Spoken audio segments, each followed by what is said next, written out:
Hello everybody and welcome to this demo of Tales from Candlekeep Tomb of Annihilation. My name is Sophie and I'm the marketing and communication manager here at BKOM Studios. So Tales from Candlekeep is an IP game entirely developed here at the studio. So whether you look at the development or design or anything that evolves around the game, it was all made at the studio and we're really proud of this title. So in sum, Tales from Candlekeep Tomb of Annihilation is a dungeon crawler game. It's turn-based and it's procedural. So it means that you have some elements of randomness in the map generation, which we're gonna dive into in just a moment. And you may be familiar with the Dungeons and Dragons role-playing game, you know, the typical pen and paper game. Well, this is not exactly it. It's a Dungeons and Dragon different system that we call the adventure system. So the adventure system is the system that evolves around the board games, you know, the really physical board games that were made by whiz kids. One of them is Tomb of Annihilation. So Tales from Candlekeep is the board game Tomb of Annihilation made, you know, into a digital PC game like you see on screen. So without further ado, let's jump right into the game now so we can look at it together.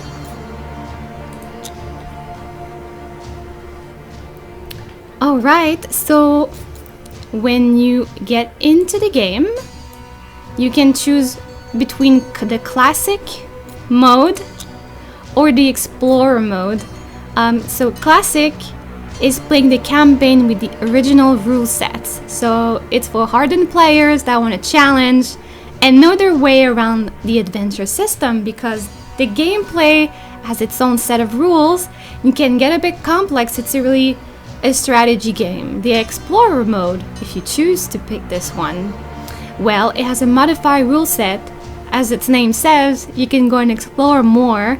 You know, you don't have encounters when you don't explore and fight monsters. So for the sake of this demo, I'm gonna play the classic game, but just know that there's a different game mode that you're gonna be able to discover as well.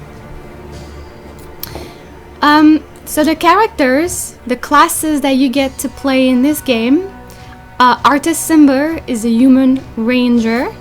You have Ashara, she's an Aarakocra wizard. Dragonbait, Sorrel Paladin. Birdsong, Tabaxi Bard. And Kawasha, the human druid. So in this game, since it's really based off the board game itself, it comes with its preset of characters. So you may be wondering, can I customize my own hero in this game? Well, not at the moment. It only has the preset characters as the game does. So we wanted to be as loyal to the game as possible. So these characters are amazing. We're gonna discover them together. So this game takes place in the, you know, peninsula of Schult, as you can see here. And there's a curse in Schult, healing, resurrection of all sorts. People die and they stay dead. You know, usually they can be resurrected, but now there's this curse that has befallen the land of Toril, and it's called a death curse. So our merry band of heroes here, well, they're trying to figure out why there's a curse, where it came from, and try to put an end to it. So let's jump into the gameplay now with just the basics of the tutorial. Now we have Prince Jessamine wants us to go and pick up some mushrooms, you know, for him, and we have our guide Iku that's gonna walk us through the island and help us in our journey. So welcome guys to Tales from Candlekeep. So here you'll learn the basics of the game, the classic mode, as I was saying, and face your first challenge. Once you are ready, press confirm to proceed with the tutorial. Okay, so initiative throw, just like in the D&D tabletop pen and paper that you are used to play, you know, the highest result starts first. And then in the game, it comes in different phases. So we have the hero phase, we have exploration, we have encounter phase, and monster phase. So the first one, the hero phase, it's where the heroes are able to move through the area and use their attack abilities against the monster encountered along the way. And once you have finished all of these steps in your hero phase, your exploration phase begins. So in the hero phase, you can see it on the left side of the screen, you can move or take an action. So your hero may move and perform one of these following actions in the hero phase: move, attack, disarm traps, and others. So your hero can move either before or after performing an action. So any order that you want, those both work. Now we have Artist Simber here, and we're going to move down at the edge of the tile, and we're going to explore and see what we find. So the next phase, at any moment during the hero phase, you can end your hero's turn either by hitting the spacebar or clicking on the next phase button. So let's go to the next phase. We're done with the hero phase. We want to explore now, so gotta hit the next phase. And tile drops, you know, just like in a physical board game, you take the piece, put it next to the other piece, then we wanted to have the same sort of board game feeling. So you just saw the animation all done here, like I was saying, in the studio. Pretty cool. So yeah, now we're into the exploration phase. This is a phase in which your heroes discover and add new tiles. So to discover a new tile, your hero must stand on the edge of a tile in which the exploration phase will be triggered. So you saw I was at the edge of a tile, and then my phase there, and that's why when the tile drops. Monster control. So the hero would discover a tile with a monster on it. I believe we have a monster right here. A controlled monster only plays during the villain phase. The villain phase is when we get to that phase here. And of course, monsters with the same name activate together, just like in the physical board game. You have two skeletons, they're gonna play at the same turn. It may sound complex, but don't worry, once you get into the gameplay, you know, you get the hang of it pretty quickly. So, monster control, we can click on the portrait to see who controls which, like here. The monster is going to play right after Artist Simber, because Artist Simber, you know, popped the monster, discovered the monster. So villain phase. Now, this is the phase in which monsters and villains activate. So the order in which all enemies activate is visible in two places. In the initiative timeline on the right side of the HUD, or inside the diamond over the enemy's head. We can see, I guess, turn order here. Alright, now we are back to the hero phase on Dragon Bait's part here. So let's go and move right here, and then we get into combat. So to attack an enemy, you must use your hero powers. So you see here at the bottom, you have three types of powers, right? You have at will, utility, and daily. So the at will powers, they can be used at every turn, and they cost 1 action point. You get 2 action points per turn. Utility powers, they don't require action points. You know, most of them are buffs, right? Or passives. And then you have the daily powers, they can only be used once. Some items and power can recharge, you know. Alright, so let's go and select the attack. If you hover over, you can see what the attack would do. So it's a +9 to my attack roll, 1 damage if I hit, and it cost me 1 action. So let's use that. Select the target, and then you have a die roll. I need to have 10. My sword gives me a +9 to attack roll, so that's a success. That's when I hit the monster. Then we have a encounter. Encounters happen in the classic mode if you don't explore during your hero phase. If you play the explorer, mode, this only happens at certain points where you trigger encounters, but not during exploration. So the encounters are dangerous threats to the heroes, but they can be beneficial in some rare occurrences. So if it's less than 16 usually on your die roll, something bad happens. Like here I have an assassin vine. It's gonna attack and stun an active hero. So there's two ways for an encounter to happen: when a hero discovers a challenging tile, when a hero does not discover a new tile. So if you don't explore in classic mode, you get an encounter. If you don't play that, as I was saying, it'd be a challenging tile.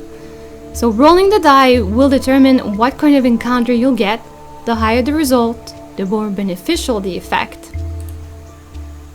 You can cancel encounters. You have adrenaline that you can accumulate in the game as you play. So if you click on this, it cancels whichever encounter that you have, so you don't have to actually take on all of them, especially the hard ones. So negative encounters can be cancelled or interrupted using adrenaline items or powers. So let's interrupt this one. Nothing happens, no assassin vine this turn for me. So now let's keep exploring. Now we're playing with Artist Ember. Here it goes. And now we have a Terrafolk that just spawned. Alright, so when we hit a nat 20, we get Adrenaline Rush. Essentially what that does, it buffs your entire party. If you get a 20, you're lucky and you're going to be rewarded for it. Okay, now we're going to use Grievous Strike. It attacks one adjacent monster. +8 to my attack roll, so let's see if I get 16. 20 plus 8. Here we go. And we got that Terrafolk. So that was it for the tutorial, guys. The basics of the mechanics, they're quite simple. It may seem complex, the phases, but don't worry, as you play the game, you get the hang of it pretty quickly, like I was saying. So we're gonna dive into a quest together now. And here we have the treasures of the quest. So when you finish a quest, you have materials that you can use to craft a better armor, better weapon. And what those do, they allow you to have bonus to your attack rolls, your damage rating, your power stats and all that. So let's have a look here. I have Artist Ember. If we craft better swords or blades, they give +1 bonus to his at-will powers, secondary weapons with boost daily powers, and so on. You see? So as you play quests, you get some materials and you can boost your heroes, and it's the same with the old crew that we have here. Alright, so now we are going to jump into the very first quest of Tales from Candlekeep, Tomb of Annihilation. And we're doing a favor for Jessamine. So as I was saying earlier, Jessamine is a merchant prince. He wants us to pick up some poisonous mushroom found in the jungle. So let's try and find some for her. And now I can go in the quest here with 2 heroes, since I am level 2 and above, I believe. If I have 5, I can have 3, 7, and so on. So should we take Artist Ember and Dragon Bait, or Artist and Ashara? Let's go with Ashara, since you've seen Dragon Bait in the tutorial. What did you say? So here on the right side, you get to choose the powers that you're gonna bring in with you for the quest. So let me go and change utility. We have Haste and Mage Armor, and I want to have a Fire Shield also, because She has some damage shields that are pretty handy. You'll be able to discover the powers as you play. Worry not. Before every quest that you do, you can re-equip your powers and decide, well, whatever it is that you want to bring in for this mission. So Iku, our guide. This should prove to be an easy task. Find the mushrooms, collect the samples, and bring them back to Jessamine. So, the quest here we see, we have to retrieve 4 poisonous mushrooms. Aha! Here we have a chest surrounded by traps. So, cool thing about Ashara, she can fly above traps. Very handy. And here you can open up the chest and see, well, hey, I got a wand of fireballs. This is nice. And since I'm out of movement and action, I'm gonna haste so I can get an extra action so I can go and explore, because I'm playing the classic mode. So if I don't explore, what happens? An encounter, right? So I don't want to have an encounter. I'm gonna keep going. Well, we have a difficult tile now, and those by default have an encounter. So Shivering Sickness, a random hero gains disadvantage and is stunned. So our December. So what does a stun do? Well, you lose 1 movement or 1 action, so you only get 1 per round. Still have not found any mushrooms. Let's keep going. Let's see what we get here. 18 positive. That's a good roll. So it removes a negative effect on my hero. Hey, I can remove my disadvantage that I just got. This is nice because I've just done the French demo, and because this is random, the quest is completely different than when I played it earlier. Let's go Ashara over here, and we are going to attack our little guy here. This is a battery. He's a zombie. Acid splash. Oh, hey! 20! And I get a level up, so I'm gonna get myself some materials. Bam! And before I go and explore, I'm gonna cast my fire shield as well. Remember, some powers don't use action. Some are free. So I got my shield. What happens when Ashara has a fire shield? Well, the monsters get their damage back at them if they hit. So, hey, here are the mushrooms Jessamine wants. Now you just have to gather them up and you're on your way. So although you should be wary, these mushrooms can be deadly. So they're poisonous mushrooms. If I fail my roll to pick them up, I get hurt. So I'm gonna go in the corner here because I still want to explore. At the same time, it's strategy. And then we're gonna pick up the mushroom here and hope that we get a 6. Woo! Right. Exactly what we needed. So I got 1 mushroom. I got a tile. No monsters on it. That's good. And I will do the same thing with Ashara. We're gonna pick up the mushrooms and I'm gonna stand at the edge of a tile so I can explore at the same time. 16 is a success. So here we go. I got 2 out of 4. And here are the last 2 mushrooms that I am looking for here. So let's go, artists. We're gonna pick these up as well. Let's hope we get 6 and above. I am on a roll here. Lucky rolls. Ooh. I jinxed it. So I will get a poison dart, but I do have adrenaline. You see those little squares? I can skip 1, 2 encounters if I want to. So let's interrupt that if we can. Alright, so now I can't go any further here, and I do want to pick up the mushroom. So let's just try and do this. and if I am lucky, then maybe this will be the end of the quest. No! It is not! So, I got some damage from the mushroom. I did not explore, so here comes my encounter.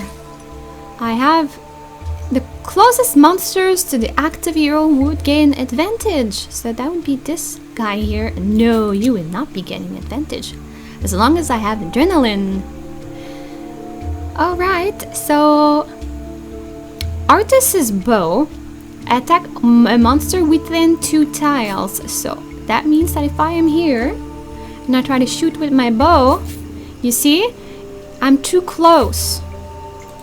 So what I'm gonna do instead is I'm gonna use my Ring of Winter and just do some magic on it. This one is also a tile away, and this one here it's within 4 tiles. So I am going to do my Ice Storm.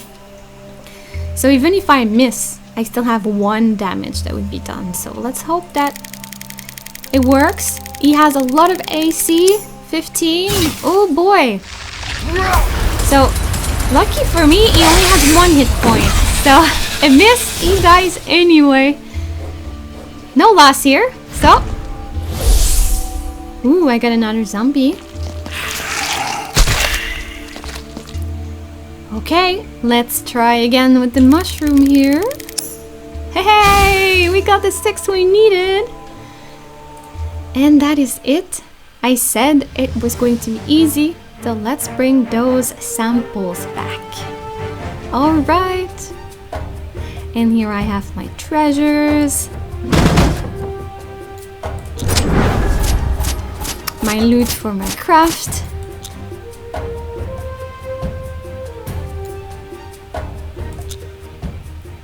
And I can see that I can upgrade some things here. So let's go with Artisimmer. What can I craft for him? I can craft a better dagger, and I can craft a better secondary power. So this increases my daily powers by 1, and this increases my at-will powers plus 1 bonus. So I'm gonna go with the at-will one. Just going to craft this, and it's always a success. You have the materials, then you can craft your item. And here we go. Great. So now we have unlocked another quest, and you can go all the way down to the tomb, where you hopefully will end the curse that is on the peninsula of Short.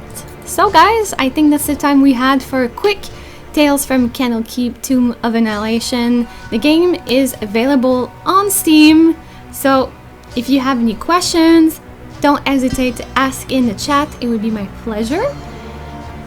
And I will see you guys around, and I wish you a wonderful rest of MIGs.